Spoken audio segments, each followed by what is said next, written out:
did every one of our Inspire tours last year. Great fun. And so George, normally I pull his leg a little bit because he gets very embarrassed, which is quite funny. But anyway, he'll be in on Tuesday. I'm hoping to get one or two of our members on who've used SmartVault just to talk about it and say how it works. So if any of you out there are SmartVault users and you'd like to come on and give us, a couple of minutes of how you're finding things and take a few questions, please get in touch through customer service at bookkeepers.org.uk and just put the headline as SmartVault, and we'll see if we can get you on. On Wednesday, we've got Vip Patel coming on. Now, Vip, many of you will remember, was a guest speaker at our conference last year, and he was talking about his practice and how he's trying to move towards being 100% digital practice. And lo and behold, he's done it. He is now 100% digital. What does that mean? Is he still giving his customers the best value, the best service? And if so, how? And it sounds like a really interesting talk. I'm looking forward to talking to him. And following his stint at conference, I know he was mentoring a couple of you who were perhaps not finding it that easy to become virtual, even though that's what you were wanting to be. So anyway, he'll be with us on Wednesday. On Thursday, I've got two of the top people coming along from the Genesis Initiative. Now, many of you will remember that for many years I've been part of the Genesis Initiative. I was its chair of the policy group for some stage. I gave it up after 10 years because I thought I'd outstayed my welcome, but I'm still part of Genesis. And the Genesis Initiative is an organization that represents lots and lots of professional bodies and trade bodies. So obviously ICB there, and I was on their board to represent ICB and to talk for you as the members.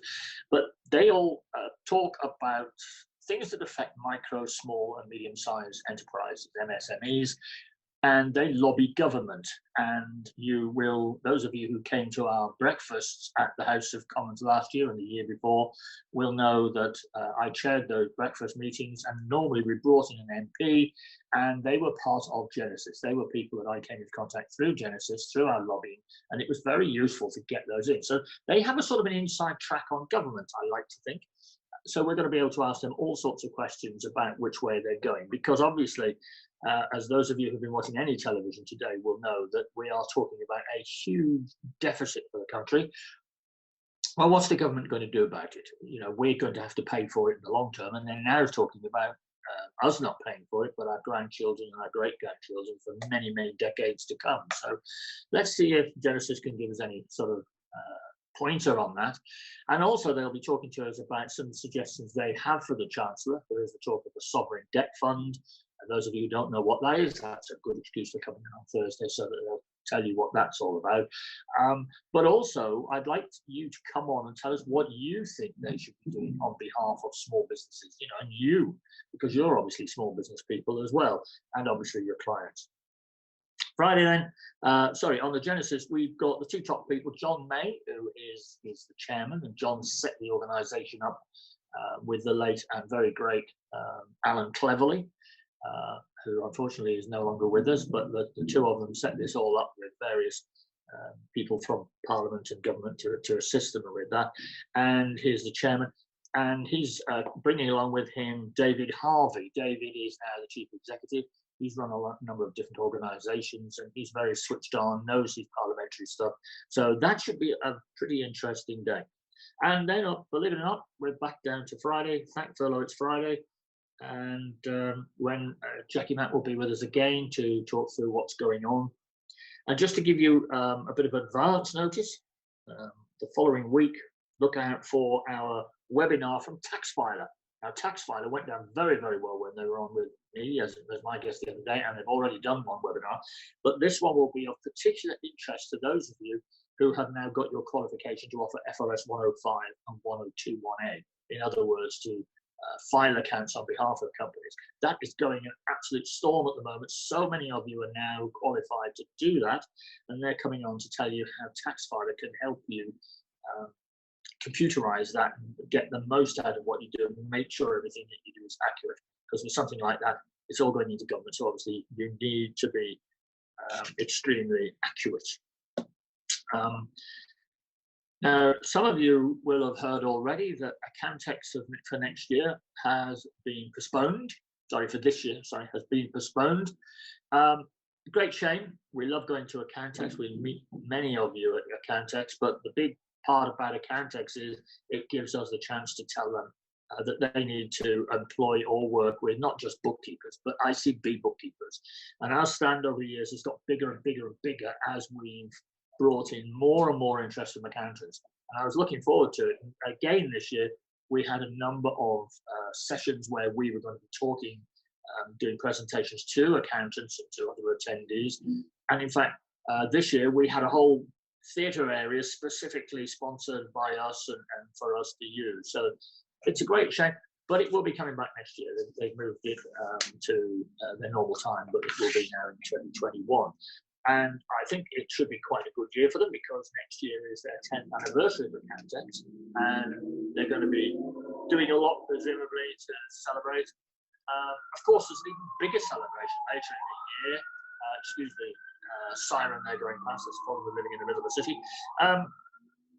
Because on the 1st of November of next year, 2021, the Institute is 25 years old. So, as you would like probably have guessed, we're going to be doing something special as well. So we'll be talking to you about that over the next year or so, building up to that with some huge crescendo, because we're going to go big on that one. A couple of other things just to bring in. Apparently 119 people of the thousands that signed up for our Inspire Tour this year haven't yet completed the test. So you ought really to do that, because then it lets us put what you've done onto your CPD record, and it shows that you learned something, and also tells us that you paid attention and got something out of it. The time to do that test will be running out shortly, although I understand, in order just so that the last 100 or so of you that can do that, if you do need to extend the time, if you just don't have the time to do it at the moment, you can extend your time frame for $9.99. To be honest, it's the first time I've heard about it, so I don't know whether that extends it for a month, a year, or what. But please get in touch with the office. Don't forget 0203 405 4000. It's the same number. You'll be answered by the same people. It's just that we are a bit of a distance between each other as we're all working from home. So it could be anywhere from Hampshire right the way up to Lancashire.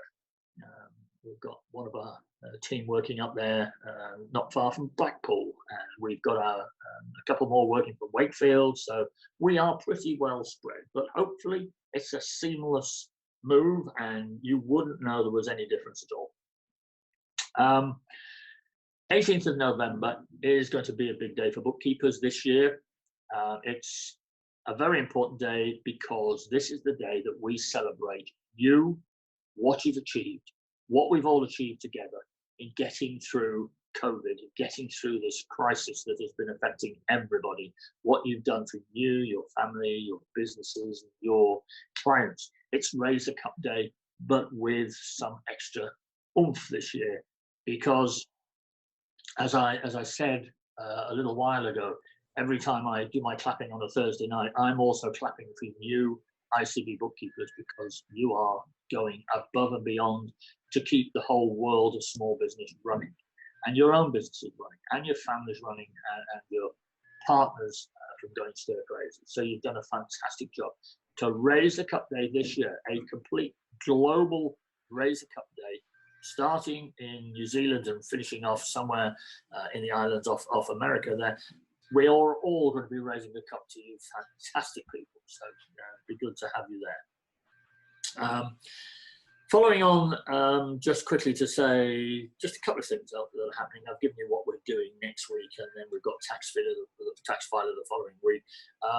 But that week, so that's week beginning the 1st of June, where it's going to be our social media and marketing week. A huge number of people and special guests and presentations coming forward, all about making the most you can make out of social media, about what you're doing, some of your great ideas, and Ada Bookkeeping have just sent me a copy of a video that I produced. It's an animated video, and I know South Wales, our South Wales branch, they've got a video saying things, you know, so things like that we're going to be bringing up. You know, this is a new way of doing things. Then we've got the sort of the old-fashioned way, you know, sending out a letter or sending out an email or whatever it is. We're going to be discussing how you get the most for your marketing pound. Week beginning the 8th, then, that's when we launch Lucas for 2020, because whatever happens, there will have to be Lucas. Otherwise, the world would just not be the same. So we are going to have our Lucas. How we do that, we're going to keep that under wraps a little while. Partially to keep it a secret, partly because we don't actually know 100% what's going to happen, but we're going to be doing something about that, so that's fantastic. So we'll be bringing on some people who've already won Lucas. How did they win it? Why did they win it? Look at some of the presentations that were given to us last year and the year before. What made people stand out? How you get a Luca, what it means to you to get one, what it means if you are nominated but don't get one. You know, there's so much to having a Luca logo on the bottom of your letterhead and on your website, etc. And hopefully I'm going to get a few people from all sorts of Luca backgrounds on so that we can talk to them. And so I think that is probably about it at the moment. I've got a few other things to say, but I'm hoping Jaquie is now with us. I am. Hello. Hi, Jaquie. Hello. Yes. Oh, the earrings again. You put me to shame. Here I am, dressed down Friday, and you're wearing the My dress up day. Yeah, all right, okay. Sorry about the delay. It doesn't help when you're moving your screen to make sure your camera's right and you decide to disconnect the power cable. At 3 minutes to 3, so sorry about that, but I am here now. No, good. Well, it's good to see you again. It's been another busy week. Yeah. You'd think by now things would be settling down. I'm not sure they are. And judging by the number of questions that we've been getting through the week, people are coming to this for the first time for some people, so they missed all our earlier programs. And I keep saying, well, go back and sit through them all. They're all worth watching again. Yeah, I was noticing, reading some of the Facebook comments and questions there that were coming up on that we've actually covered. So, you know, there are still quite a lot of members that haven't caught up with us yet. Dreadful, but that's how it is. Great. So, okay, couple of updates this week. Not an awful lot. It's been fairly quiet, I have to say, on the HMRC front. Your queries are getting quite specific. I've been taking them regularly around the week. And I will take some more as we get through towards the end of June, July, when things start to become more flexible. Before we get on to the COVID-19 stuff, I got an email through from HMRC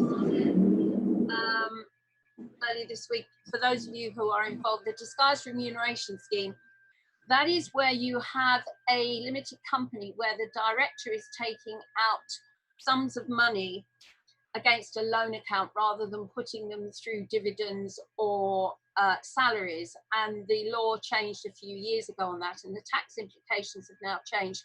We did do an article on it a while ago, but just a reminder that the deadline for reporting any of those that have already happened is the 20th of September.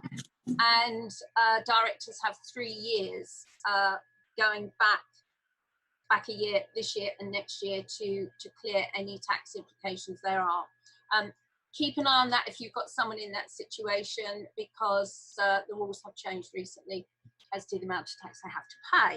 And that's the only one that's come out that I think is of interest to members that isn't COVID-19 related. The couple of queries that we've had over the past few weeks, I've now had confirmation on. If you have employees who are under the age of 16 and do not therefore have a national insurance number, and they've been furloughed and you want to claim for them, you have to do it by telephone. We did say this last week, but I have actually had that back in writing from HMRC now. You do have to make a telephone call and do your CJRS for the entire claim by telephone. So good luck with that. I don't know whether it's got easier to do it because they've been so inundated with queries that I know from some members that it was very, very difficult to actually get them to ring you back up. So again, I'd be interested from anyone who's been involved in this for a while, just to let us know, please. if you're still having issues with that. I also know that some people last week clients were getting letters about late payment of tax with a zero tax amount. Now, if you were involved in that, you'll know who you are and you'll have had them. I did contact HMRC and they've come back and asked me if it is tax related or PAYE related. And I have to say I'm not no. So if anyone's listening who was involved in that, putting posts up on Facebook, please let member services at org.uk know exactly what the tax is for, and I'll follow it through because they think there may have been a blip in the system with that one. Right, an update today from HMRC on the CJRS scheme details on the Government UK website. Not a lot of changes this week. They've made some clarifications to wording about the eligibility date for when employees, which remember we have this 19th of March date, and they can be furloughed if they were on the PAYE system and had an RTI submitted before the 19th of March, but if it's after that, they can't claim. They have apparently changed the wording on that. Now, I've read that this morning, and it makes no more sense to me than it did before, because I don't actually think anything major has changed, but HMRC think it's a clarification of their wording, so I'm sure they're absolutely right. Okay. A lot out of on scams, COVID-19 scams. Please, please be aware that if you're contacted by anybody saying this is the way you go to do your claim, you've got to do it this way, you've got to use this link, please, obviously, as members, we should know this, but please don't follow those links. You go directly in through the HMRC gov.uk website and no other way, please, because you'll go through something which looks very realistic to make the claim. You'll give all the information, and at the end, those people have information on national insurance numbers and everything else. So please be aware of scams. The new one, if you haven't picked it up this week, is that the SSP reclaim goes live on I think it's the 26th of May, which means that you can log on to the new portal from the 26th and make your claims for statutory sick pay for COVID-19. Now, if you have a look at that on the gov.uk website, it doesn't really give you much more information apart from the fact that it's going live on the 26th. But what it says is there is a link to the SSP calculator. So if you follow that link through, which I did, and I put lots of figures in to see what I got, it's the standard SSP calculator, which if you do payroll, you're probably aware of. Certainly when you were studying payroll, you would have gone through it. I went right through it. I find quite a frustrating calculator because you have to give so much information. You have to give the dates, you have to say, is it a linked PIW, previous PIWs, you have to give pay dates before, I think it's week 4 and week 11, probably before. It's complex, and you go through. And then there is an extra question in there which says, is this a COVID-19 related SSP? Because if it is, it takes you through a slightly different route on the calculator, and it calculates the SSP that they're due, including the first 3 waiting days. If you answered no, that it's not COVID-19, then it will take it through and it will obviously not pay the first 3 days SSP. However, that's just the SSP calculator. It's nothing to do with the reclaim. And if you're used to using it, you use it still. If not, it might help you to go back and do whatever you've done on your payroll.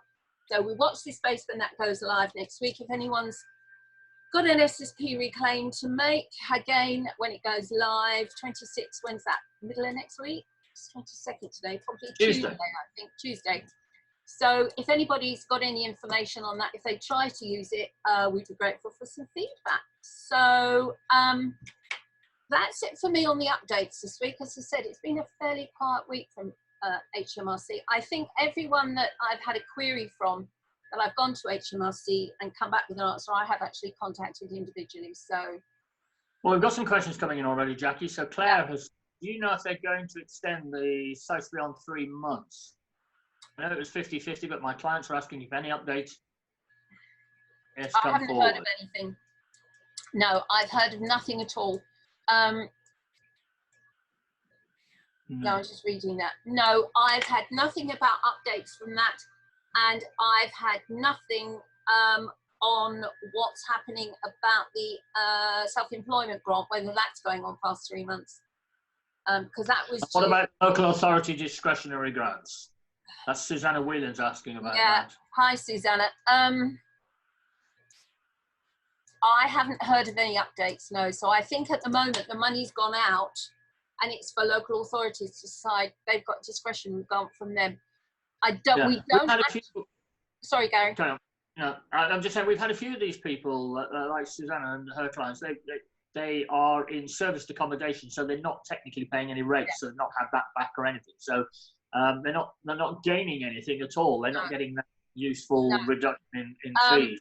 The grant is there. You have to apply to the local authority, and I think what they have a priority list, which is down to the local authority itself.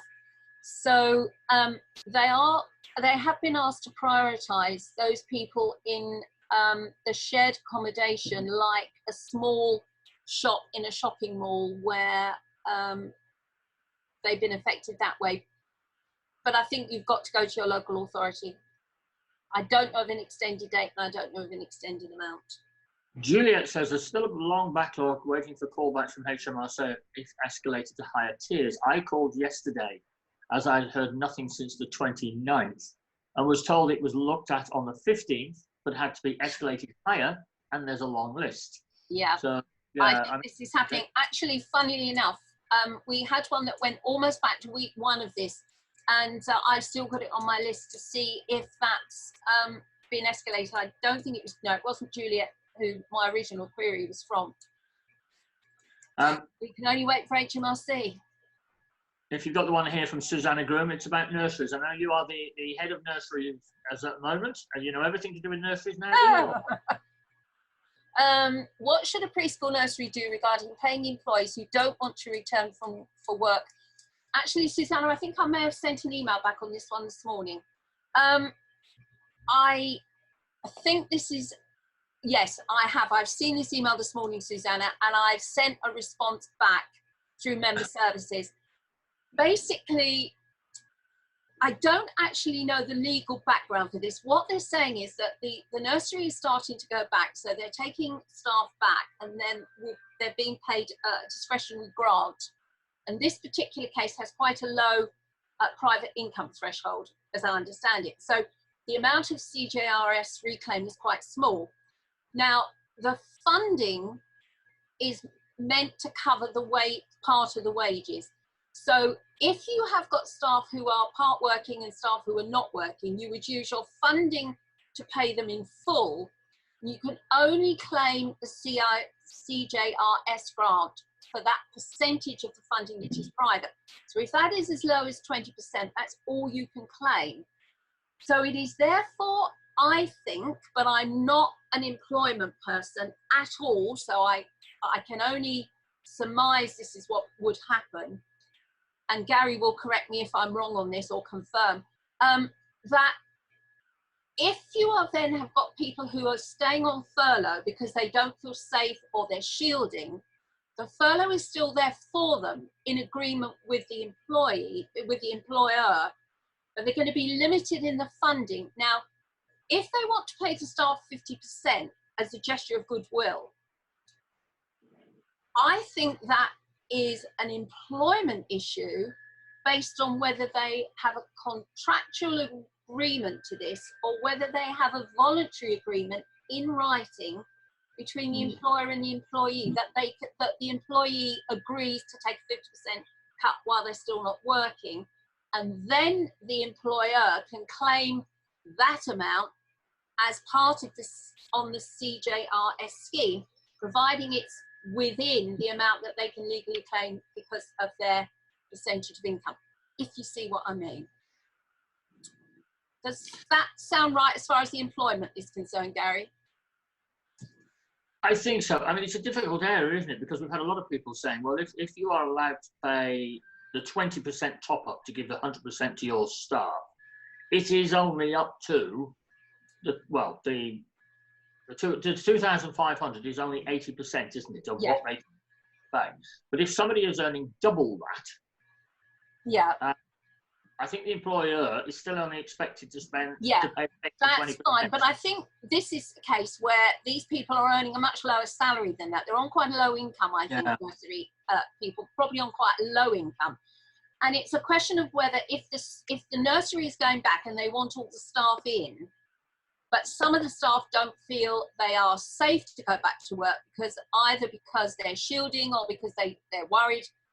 What is the arrangement for that? Well, the rules haven't changed. If somebody is shielding, they can still be furloughed, but they're going to be very limited in this particular case for Susanna on how much they can claim back from the government. And it may not be enough to furlough them on 80% of their wages. So I think what the query is, let's say someone's earning, I don't know, £1,000 a month, and they want to furlough. They would normally be paid £800 a month on the furlough, but the funding, because of the low level of funding that they're getting back, they might only be getting £500 funding back. And they've either got to agree to pay them that lower percentage of their salary, or they've got to make it up out of their own money, which is a nursery they may not be able to afford to do. So I think it's an employment issue, but I have actually sent that back in writing, Susanna. It may take a while to get to you because it's gone through member services. I think actually it's about time we got somebody on from employment HR and ACAS or something or other, because there are quite a few questions like this coming up. And it's going to get more, Gary, as this becomes more flexible, which is our next question from Claire. I think it's going to get more complex. I mean, the problem is if somebody says, no, I'm frightened, so I don't want to come into work, and the employer is saying, but I need you there because I've got business, and unless I do the business, I'm going to go down. Who wins on that one? I think it's still the furloughed person, but I don't know for certain, so I don't want to commit myself on that one. As I understand it, if somebody is furloughing, because they're shielding or they have childcare responsibilities, I still think the evidence, the guidance as I see it hasn't been changed. The fact that people are going back to work hasn't changed the fact that the guidance is still there. They haven't changed the guidance. But for nurseries, it is a very specific problem with the level of funding that they're getting. Yeah, no, I'm thinking not of people that are shielding or have got any other reason to be at home other than they don't want to return to work because they're scared. I don't know who's got the rights there. I don't know. And I think that's something, I think you're right, Gary. I think it's possibly time to get a legal HR person in, because I have read the detail and I don't know enough about the rules to say. And HMRC will not give specific guidance. When I've gone back to HMRC, what I'm getting back is they're very helpful, and my contact comes back fairly quickly, but bless him, he can't come back with individual answers. So what he's doing is he's sending me back the relevant section of the guidance, which I've probably already seen anyway, but it might pick up bits that I've missed. So yeah, I think Sober's listening in on this. Obviously she's anchoring today. I mean, if she can just quickly find out whether or not we've got somebody coming in from our helpline, because our legal helpline are actually in last week's newsletter, we published a lot of their new guidance on all sorts of things, including how to assess a premises for going back to work and all this sort of stuff.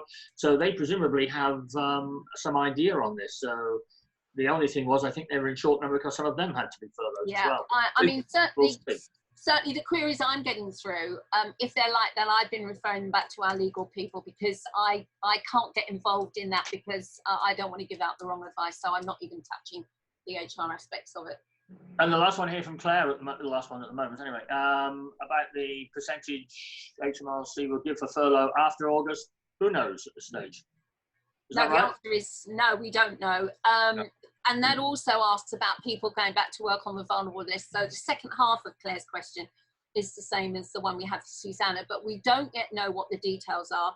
We're hoping to know by the end of May, which is only next week, end of next week. So what the government has said is that they will carry on furloughing till the end of October at 80%, but from the 1st of August, the changes are that you can furlough on a part-time basis. So, for example, you might be able to bring people back, say, to work half a day. It's a bit like they're bringing, they're talking about, that I don't know whether they're doing it now, bringing schools back half and a half, morning and afternoon. If you have an office where perhaps you can't socially distance, you might decide that you want to build your business back up by bringing staff in, half the staff in the morning and half the staff in the afternoon, and furloughing them for the other half of the day. So it means you've got a 50% salary and 50% furlough. And that's what's coming in from the 1st of August. But the crunch to that is the Chancellor's statement that is from the 1st of August. He is going to be looking for a contribution from the employer to the furlough payment. And that's what we're waiting to see. It could go any way, but it could be that you've still got to give them 80% furlough, but the employer's got to pay 20% of it or whatever. And it will gradually, I think, over the next couple of months, if that is what he's going to do, and I don't know, it may be that we'll sort of go, you know, the government's paying the 80%, we're not doing anything, but it's sort of going to go like that over the next couple of months, and it will gradually ease off. And by October, I think I would be very surprised if he extends it beyond October, because I think I said last week, the EU legal deadline for making any grant payments is going to be the end of December this year. So there has got to be this couple of months, I think. So November and December is going to be the reconciliation 2 months. And I've been speaking to people about reconciliations and how to correct it. And the fact that we're still waiting for the corrections module to come for people who may have got it wrong in the first month and want to make arrangements. Are we supposed to be out of Europe by the end of December? Yeah, which is interesting. So we might have a whole set of rules to roll out come January the 1st, which will be fun. But it's going to be a busy couple of months, I think, depending on what happens. So how are you doing with your panels? I have to say, it's hopefully my job for next week. I've been tied up with a few other things this week as well. So I've got my panel list. Anyone who's contacted us, I have loads of people. If you're interested still, please let me know. We're looking at focus groups I have my nursery focus group, but if anybody's still looking at that, then quite happy to have more people on. We're doing a CIS one, because on the 1st of October, the new domestic reverse charge comes in. Now, I wrote an article, I've had an email from someone this week saying, help, I've got a CIS, can you help me on the domestic reverse charge? I did do a news article on that in September 2019. It's if you want to read it, it's on, if you go into the news articles, and you look at the technical update for 2019, it's there. It's an article, it comes out about 4 or 5 down the list, I think, from September. And that actually goes through what the domestic reverse charge is and gives an explanation of how it works. We're going to do some webinars on it. We're going to make sure everybody knows about that. We'll advertise that. The legal bookkeeping one, I think I've had about 3 or 4 people contact me on that, if not more, and we will be in touch with you. And I have 2 employed bookkeepers have contacted me. So if anyone else is listening today who is an employed bookkeeper, then we'd be very interested in hearing from you. So yeah, I will get in touch with you, and my apologies. I did say it will be 2 to 3 weeks. Next one on the list, Gary. Great. Okay, no, that's good. It's nice to know it's coming along. Yeah. We've had quite a busy week this week as far as ICB TV is concerned. We obviously had Simone on earlier in the week, who seemed to be not quite what I expected. I thought she might be a little bit, how can I put it, too vegan, don't touch anything and all the rest of it, but she wasn't. She seemed to me to be quite level-headed, quite straightforward, very helpful, got lots of suggestions. I'm not sure, I can't admit to taking her up on too many of them as yet, but I do keep promising myself I will. So that was good. We had Steve Hardwick, Jane Hardwick, and Dave on, didn't we? That's right. And they were talking about the money laundering and the anti-money laundering and the moves that we're making at the moment to make sure that people are keeping themselves up to date with that. That went down very, very well. It always does, actually, although it can be a bit scary for some people. A lot of people tune into that always. And when we do branch meetings, it's one of the highest attendances we get right across the board. So there were a couple of things that came in from that, but one of them is that we're also forming a committee from that, one of your panels again, if you like, because under the new rules that are becoming in, our new professional conduct, we have to provide a structure for fining or disciplining members, which we will publish. It was a suggestion of mine, which has been taken up, that we ought to have a panel of people who checked on us to make sure that we were putting fines and we were sanctioning people correctly. So if any of you out there, we're going to have 2 people from within the membership, 2 people from council, 2 lay people. I think we've got those sorted out already.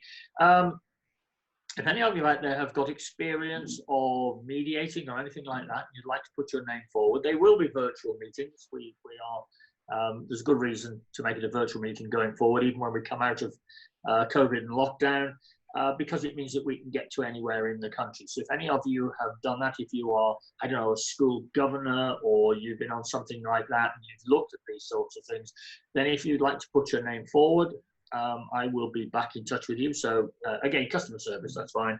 And if you put on there the panel, we've got to come up with some sort of acronym for it, no doubt. We haven't done yet. So that will be great as well. Since that particular meeting, we've had a surge of people saying, oh, I didn't know I was supposed to do all this, that, and the other. So a couple of things there. We've had one lady who rang in and said, did I tell you I'd sold my practice? Well, no, she didn't. She didn't mention this. She sold the practice. She's gone.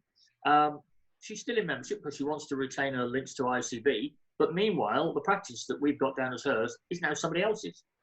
Now, we obviously need to know about that so that we know what we're doing. And we're checking into it. It's actually one of our other members, so that helps. Now the other thing is that people have asked over the last couple of days since then is, what about if we take on a new director, or I decide to give my husband or my wife or whoever a percentage of my business, and they therefore become a boom, a business owner, officer or manager? How soon should I tell you? And I think some of you are a little bit confused because Steve gave you the rules proper and it didn't sound quite right. But it was. You must not appoint somebody to a position as a boom until we've given you authority. Now, those are changing. The rules came in 2017, but they're now being looked at and just made, we're being told to tighten up a little bit. So if you're thinking of doing something like that, so if you're bringing on a member of staff, that's fine. You have to tell us within 14 days. We have to put them on your record and make sure you are responsible for them. But if you're thinking of bringing in a partner, or you're joining together with somebody else and forming a partnership, or you're bringing in a director or something like that, you need to ask the permission of your supervisor. So it's not just ICB, it's any of the supervisors if you were supervised with anybody else. You need to ask for permission. Now, we're not going to turn around and say no, unless that person just happens to just come out of prison for fraud or something like that. But you have to tell us. So there has to be a communication between us, and we will give you written authority for you to appoint that person. We've got a number of people who come into our ICB TV sessions who are non-members. Very nice to have non-members along. Obviously, we're doing a little bit more, I think, than a lot of the professional bodies. And so some of you haven't got anywhere else to get all this information, so you're coming to us. That is great. However, since Steve and everybody was on the other day, we have now this morning had 4 people ringing up and saying, I didn't know how I had to be supervised. I've been a bookkeeper for 20 years. Nobody said anything to me. Yeah, okay, well, we can help you with that, but it's not going to be easy. But you shouldn't hide your head in the sand. You've got to come forward if you've been in practice, or, you just haven't ignored it, or you've missed it, or whatever. Talk to us, but talk to us quickly, because, there is a task force going out at the moment, looking for, not from us, but from HMRC Treasury, looking for people who are trading when they shouldn't be. So let's get that sorted. We're happy to talk to you. We'll do whatever we can to sort you out on that and get you certified, get you licensed, but you do need to be supervised by somebody. And mainly, I think they might seem like minor problems, but the biggest thing that we find is you just don't tell us what's going on. And you might think, well, look, you're the last people I've got to tell because I need to change my address, so I go to the post office and do all that stuff. Yeah, but we've got to know because we are officially responsible for you. We're taking you in as a member, we're giving you a practice license, or we're giving you a supervision license, and we are responsible for you. So please just make our life a lot easier, and yours at the end of the day, by just keeping us up to date. So if you take somebody on, you get rid of somebody, you change your address, you change your company name, for goodness sake, that happens a lot. You decide this week you're Joe Blogg's accountancy and bookkeeping, next week you're bookkeeping and accountancy. They're different. We've got to know about that, and particularly if you become a limited company, because then that's a completely different ballgame altogether. We've got to know about it. Actually, can I come back on that one, Garry? Because yeah, it's fairly straightforward to change your address with ICB, but I was actually speaking to a member this morning who's a tax agent and went online shortly after she'd moved house, and as she's changed everything online so she can do all her PAY and everything else on her upload, but when she rang them, the agent helpline, to talk about one of her clients, when they asked her for her address to ID herself, she gave her new address. And because she hasn't yet written to HMRC to change her address as a tax agent, they didn't recognise her because it's the wrong address. She failed the security and she cannot get it back to HMRC to get her address changed. Until she does that, they won't speak to her. So we are dealing with it.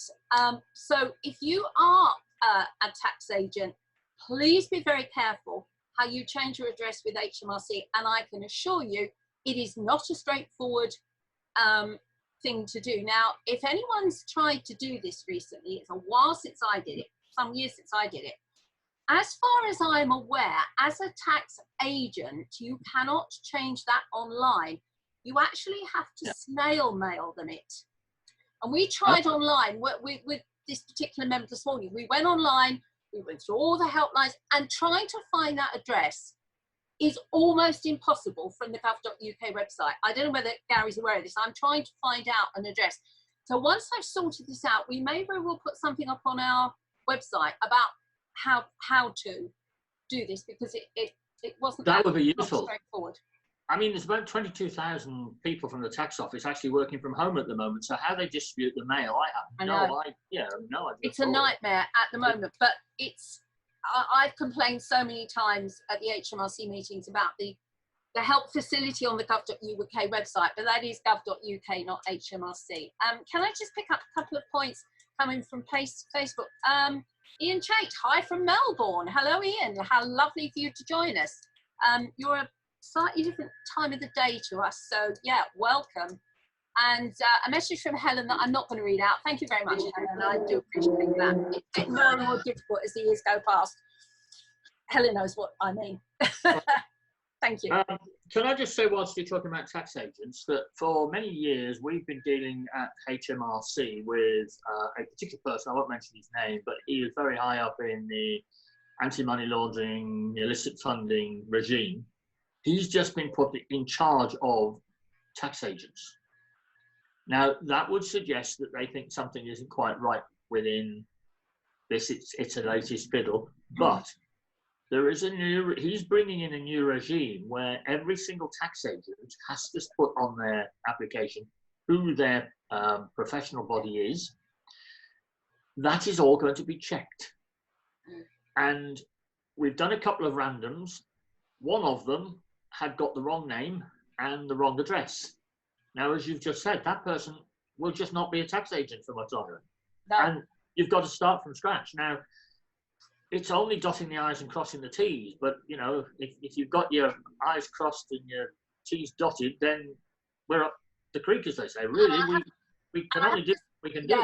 I have to say, starting again is not as straightforward as it seems, because if you have got an account already, which is somewhat defunct as a problem, you try to set up a new account, it doesn't like it very much either. So, and it's not those that have been through the process no, it's not a straightforward system. You have to almost register for two different things.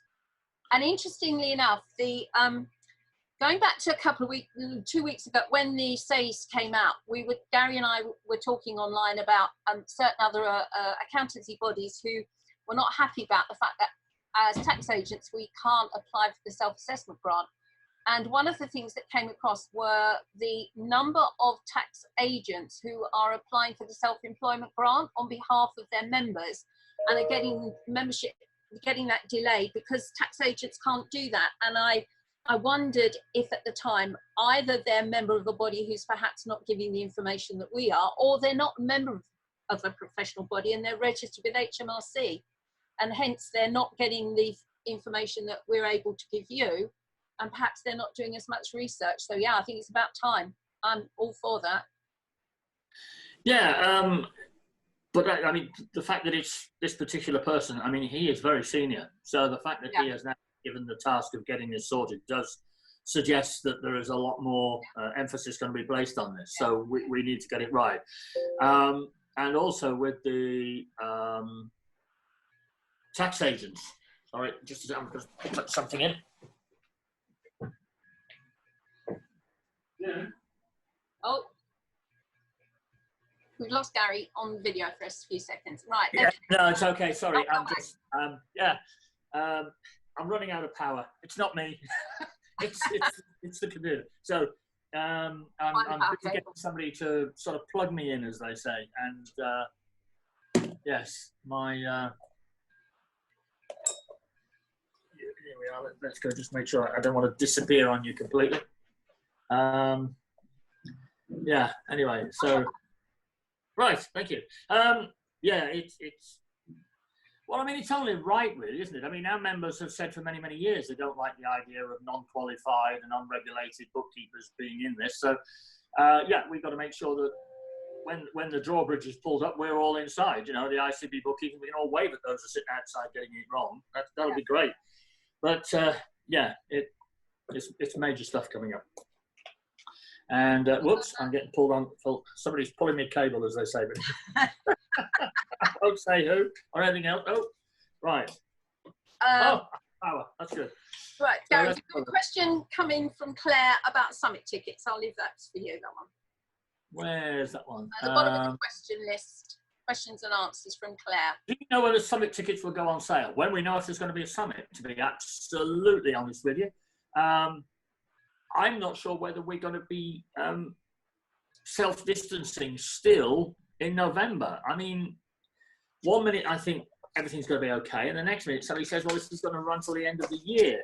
The people that run the conference, the places that we're running the conference, are saying at the moment they don't know. So they keep putting back our deadline for saying yes or no, we're definitely going ahead. I mean, I love conference. It's a fantastic part of my year, you know, and I know that for many of you, we will run it if we possibly can. I just don't know at the moment. And with Accountex that was due to run, what, the 2 days after our summit, they've cancelled theirs. So I'm waiting. I was hoping to talk to somebody there and just try and find out whether they've got some insider knowledge or what. Now it could be because they usually run theirs at, you know, over in Docklands, and that's still a hospital at the moment. But I have no idea. So I will let you know, Claire, honestly, as soon as I can. And you know, it's a high point of the year. We can't miss it. And of course, we've got the Luca Awards, that fantastic dinner, you know, where we have such a whale of a time there. There's no way we want to miss that. So we'll do something. I'm just not quite sure what we can do yet. The next one I think is for you from Richard James. Are you responding to the pros levy related business HM government? Yes, Richard, we are. There are a lot of people at the moment are putting out white papers suggesting that we pay for all sorts of things.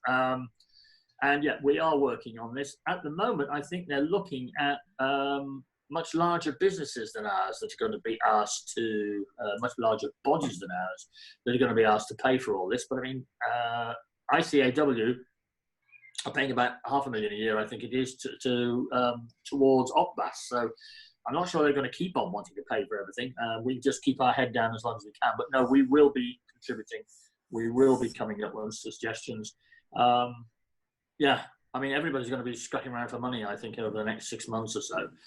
And it's weird. I mean, I think the moral pressure is going to be put on a lot more people as we come out of lockdown as well, because there was a big hoo-ha when Richard Branson said he was going to furlough some of his staff, and in the end, I think he decided he was going to sell his company, didn't he? The space company. He was going to sell his share in that so that he could keep his aircraft in the air and all this sort of stuff. And I've said on here, I find it a little bit weird that some organisations, some professional bodies in our profession, who've got millions in the bank, have furloughed staff. I thought it was for people who hadn't got any money in the bank, but you know, who am I to judge? I'm really proud to say that our staff are all working away. Everybody is at home, some of them in kitchens and bedrooms and all the rest of it, you know, but we've managed to get that going. I just thought it was what we needed to do to support our members. You know, I think if we furlough people, they can't be doing their job. If they can't be doing their job, then you can't be doing yours either. So, but we'll see how that goes. But yes, Richard, we are responding to that, and I think we've got about 11 white papers in at the moment. Not all begging for money, but a lot of them. Sandra says, I moved house 7 years ago and have told them many address has changed. This is a change of address with you. Yeah. Yeah, she's actually told them, Sandra has told them several times over 7 years, and the address keeps jumping back to the old one. Thank you, I'll take that under advisement, and yeah, see if I can sort out. I think I'm going to make a list. I think it's something that I perhaps need to investigate to see what the actual system is about. I have an online meeting with my tax agent support group that's just come in for the week after next, so I'll put it on the list to raise. Okay. Do that. And 2 quick ones from Claire. Can't blame a girl for asking. And then, what a wonderful party next year to make up for it. Yeah, yeah. Come on, 25 years. It's going to be great. And yeah, we've got to do something fantastic. And so we're looking for every single member to join us somewhere. Let's see if we can get that one off the ground. So that's fantastic. Have we got any more coming in on the chat line? I see what you mean now, Jackie. Yes. It's the earrings that do it, isn't it?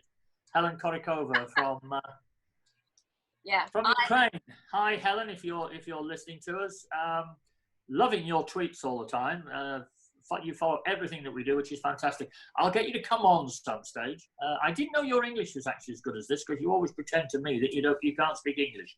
I think perhaps you're doing that so that you get the advantage. But anyway, and Ian Chase, as you mentioned before, from Melbourne. Actually, it's 1:45 in the morning over in Melbourne, or 5 to 1 in the morning from Melbourne, and but so it's nice to have some people from around the world.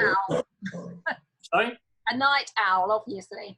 Yeah, obviously, and a lot of our members actually say, look, we're part of a global organisation. Can we talk to people from other countries? Well, yes, you can, obviously, and we're trying to work on something at the moment to do more of a hands across the water type thing, so that you can almost pen friend a member in Australia or a member in New Zealand or I don't know, Canada, Africa, wherever it might be. So we are working on that at the moment, a bit of a global Facebook or something or other.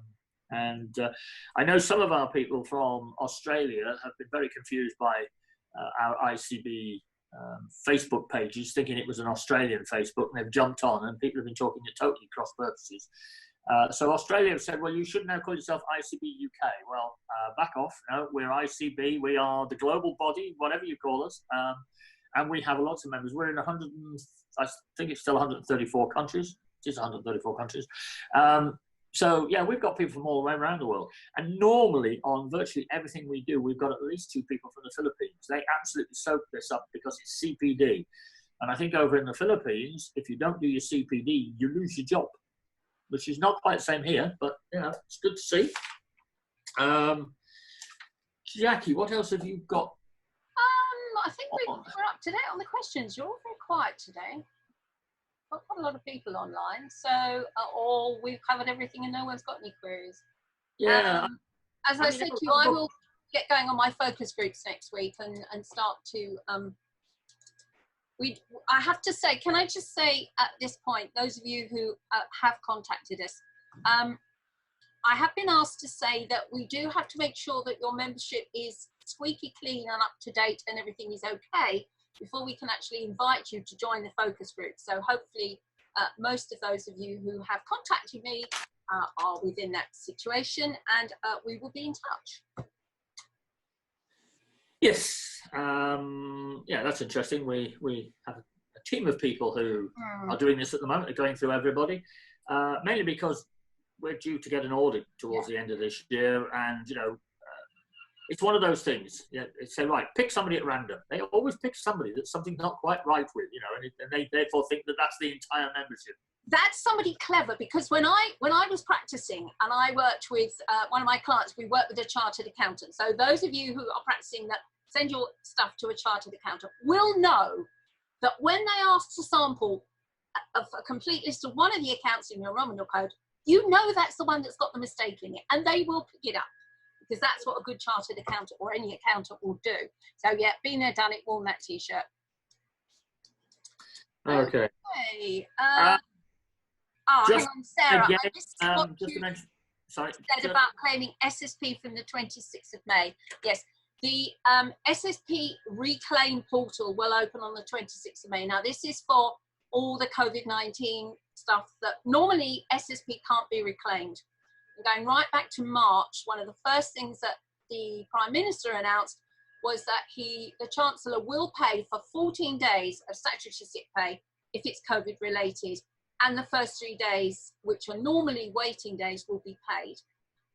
Everybody's been paying SSP in their salaries. Now is the time to start reclaiming it. It opens on the 26th of May. And they have amended the SSP calculator on the gov.uk website to allow for that, if you want to go through. But it does only calculate it for an individual. That does. So, yeah, opens on the 26th of May. Right. Sarah just said, I missed what you said about SSP. Yeah, that's the one. Yeah. Yes, yeah, that's the one I've just done. Yeah. That's the one. That's fantastic. We do have a lot of students who come on every time we have one of these ICB TVs, which is absolutely fantastic to see all of the students there. Good luck with your exams and everything else. And, all of your exams, you can take them at any time you want of the day or night. Everything is covered, even now with the proctored exams, so you get your final exams to get your full membership. Our team of our learning team have actually pushed the boat right out there with that one, and we are absolutely ahead of the game. There's a lot of professional bodies still saying they're going to be doing theirs by the end of August and September. We've got one or two of the bigger boys like ICAW and what have you are running one or two of theirs at the moment, but having a few hiccups. Touch wood, I think ours done really well. So Holly, Alison and Peter, well done with that. And Jackie, you've been helping with them as well. Yeah, I've been helping with that. And I know you said a while ago that the exams are going out. I know certainly on some of the ones I've been helping out with that, the numbers of people that are taking exams is going up, which is fabulous. It's over 100% up on last year. And I think some of those are from our own members who are taking this as an opportunity to just get that extra exam. And I was talking to one the other day. She's just done the 105, 102. And she was just saying that all of a sudden my clients want more and more from me because the accountant's gone into hiding. I'm their only link with reality. So now, year end is coming up. They want to talk to me. And that's great. So fantastic. My feedback from some of the other smaller accounting bodies is that some of them are really busy and some are not, because all they do is contact their clients at the year end and tell them how much they've got to pay on the 31st July for their self. But I'm being very facetious here, by the way. To claim their self-assessment, what they've got to pay for self-assessment on the 31st of July, which of course has been deferred.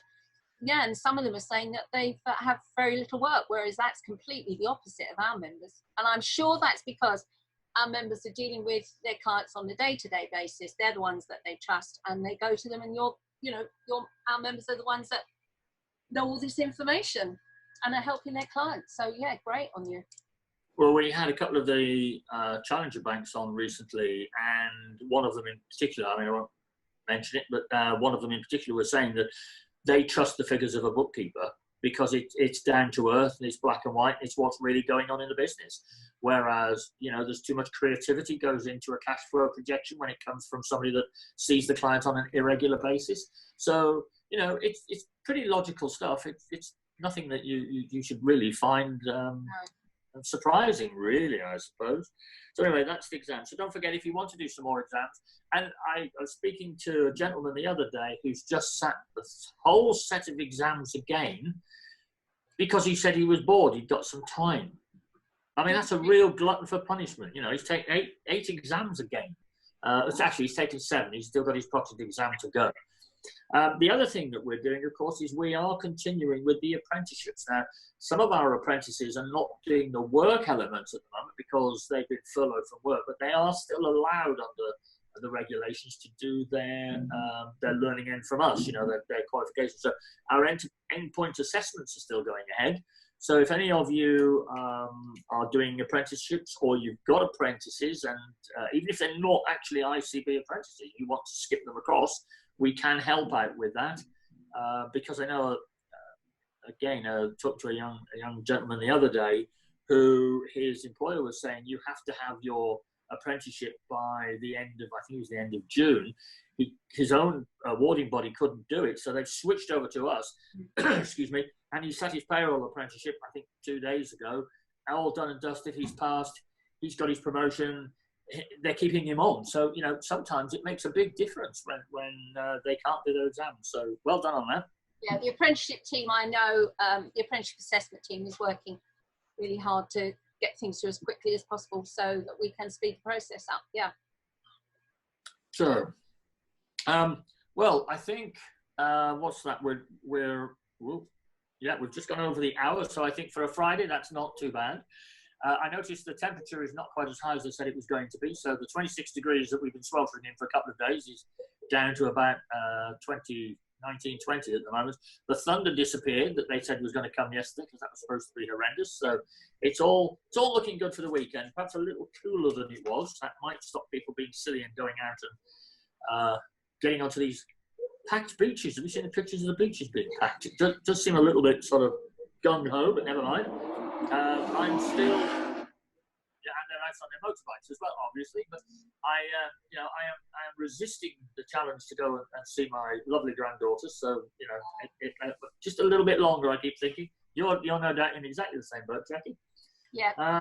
Well, mine are older, so they, you know, mine is, "Hi, Grandma, love you, Grandma. Have you got the Wi-Fi password, please?" So I've got older teenagers, so yeah. Okay. So it's slightly different for me, but yeah, I'm listening.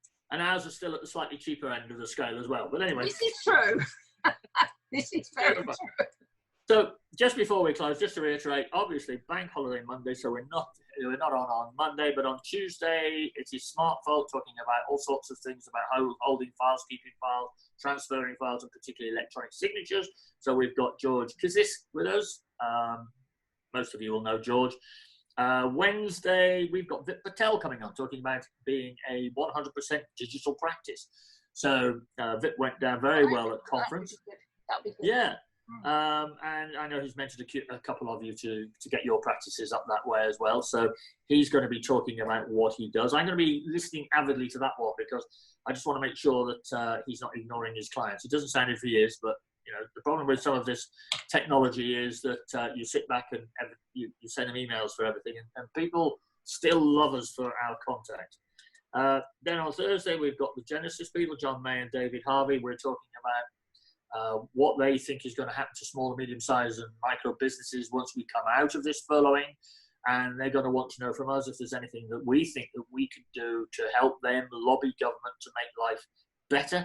I mean, business has been, you know, they've had a lot of money thrown at them, but now I think when we get out of this, business is going to be worried more about recreating what they had before, finding their clients, finding new clients, and getting to the stage where we get the economy churning again. Because if we're not buying stuff and selling stuff, then the economy isn't going to work very well.